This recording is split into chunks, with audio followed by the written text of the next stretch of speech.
So when I went to church yesterday, the first thing I said was, um, thank God what could have happened didn't happen. So, we did, I think it's just reviewing this game, a little bit of a reality check. One of the things that we wanted to do in the game was channel our passion and our energy into positive execution on the field. And I think when we did that, we played really, really well. But there were some times where we didn't, and it was very costly in terms of some of the errors that we made, whether they were penalties or mistakes on defense or whatever it might be. So the reality check part comes from taking the good things and building on them and getting some of these other things corrected. Having the opportunity to play in the SEC championship game is, I'm very, very proud of this team for the progress that they've made, the work that they've done. To give themselves an opportunity to play in the SEC championship game. This is one of the most competitive, best venues, in college football, and we're obviously playing, one of the best teams in college football, if not the best team in college football. Kirby's done a fantastic job there. I mean, I don't think people realize, how hard it is to win 29 games in a row, or even be 12-0 in a season. So. They got really good players. They're really well coached. They're one of the most prolific offensive teams in the country in terms of yards, points, ability to run, ability to pass. They've got good players at every position.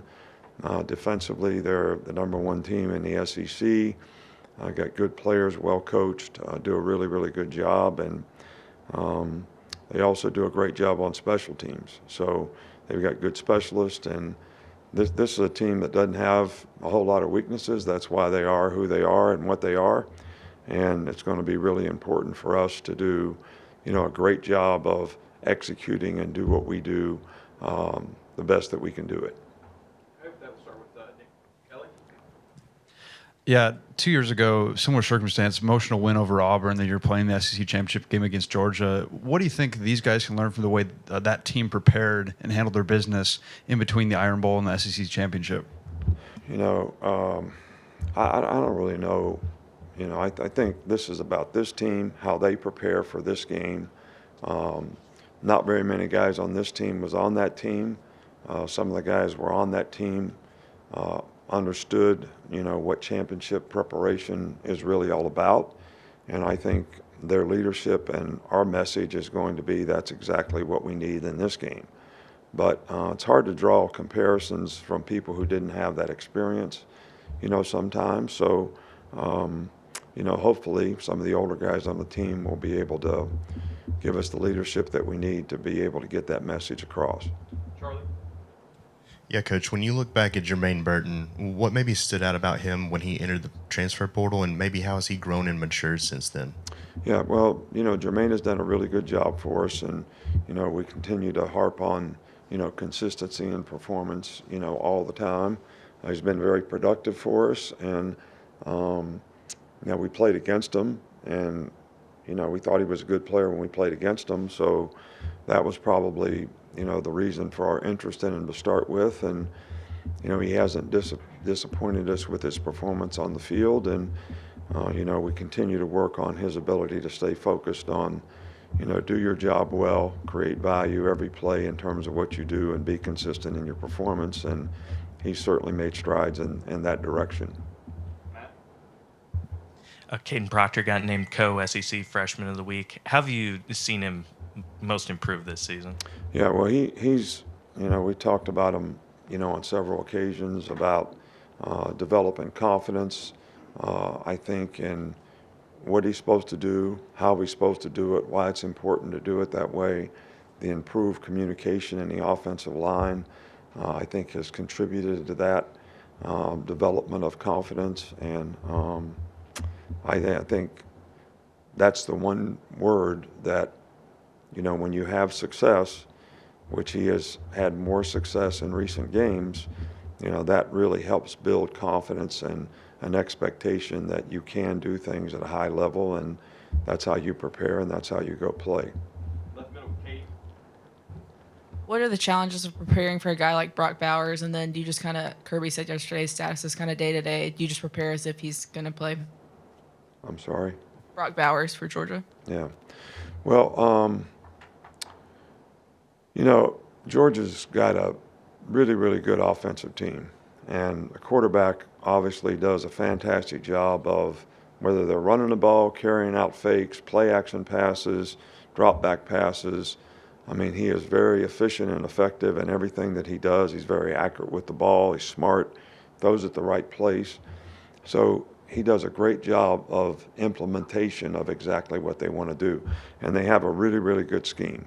And obviously, Brock Bowers is a really, really good player, probably the best player at his position in the country.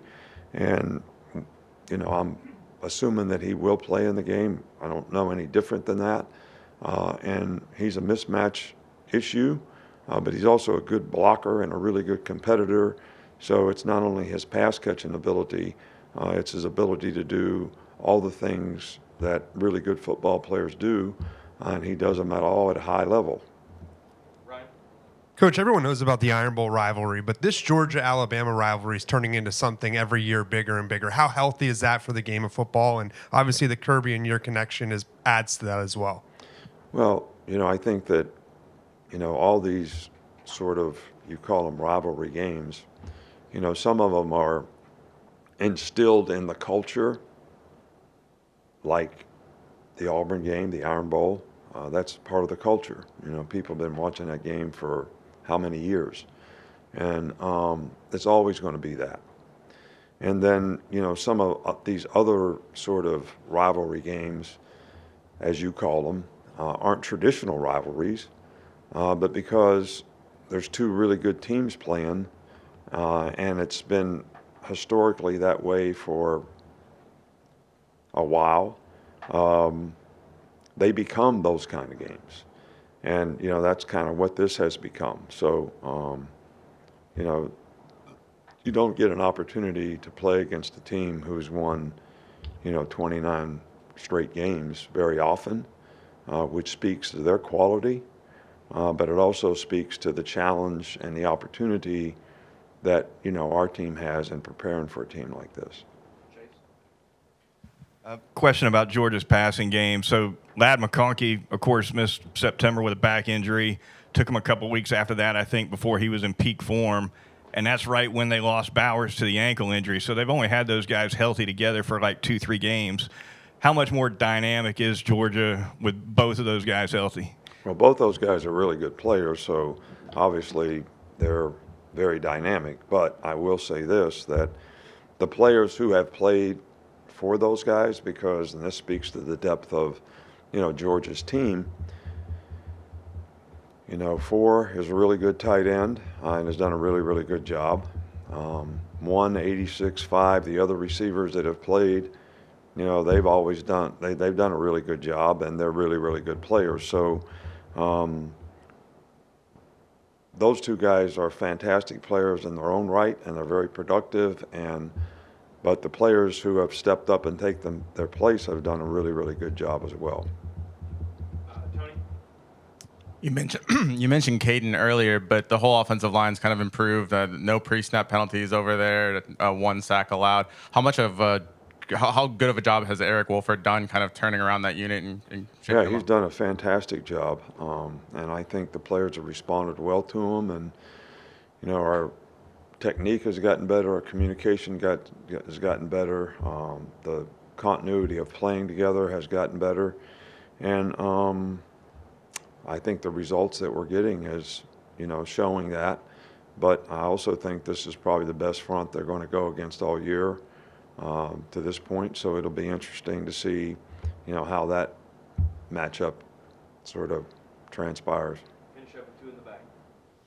Hey, Nick, Jalen Milroe told us postgame that he thought his emotion sometimes got the better of him, but at times it feels like that emotion fuels his play. How difficult is it sometimes to walk that tightrope of playing with emotion, but making sure as the quarterback that you're dialed in and making the proper decisions? Well, I just think that for any player, probably most importantly at quarterback, because you have the ball every down to do something with, whether it's to hand it to somebody, throw it to somebody, run it yourself. whatever. It is what I mentioned earlier about having passion to play and not getting overly emotional where you don't make good decisions and choices, whether it's because you put pressure on yourself or you're trying to make plays or whatever. Everybody wants to make plays, but everybody's got to trust and believe in, if I do exactly what I'm supposed to do on this play, that's going to give the best opportunity for this play to be successful and for us to make plays within the system and the scheme. And for the most part, we've been doing a great job of that. So, but it kind of goes back to what I said earlier, and this not just the quarterback, but we sort of, when we got a little emotional in the game, whether it led to penalties or poor choices and decisions in some cases, that's not really putting your passion into what you have to do on the field to execute. And I think sometimes when you get outcome oriented, which, sometimes when we want to win a game really, really bad, you get outcome oriented. That sort of leads to those kind of emotional sort of surges that can create some issues as a competitor. Finish up right next to him. What has impressed you the most about Jalen Milroe's growth this season? Well, obviously Jalen has played really, really well for us. He's got a lot of confidence. I think he's got a really good understanding of what his role, what his job is, how he's been able to execute it on a consistent basis, whether it's as a passer or as a runner, whether it's scrambling or design run.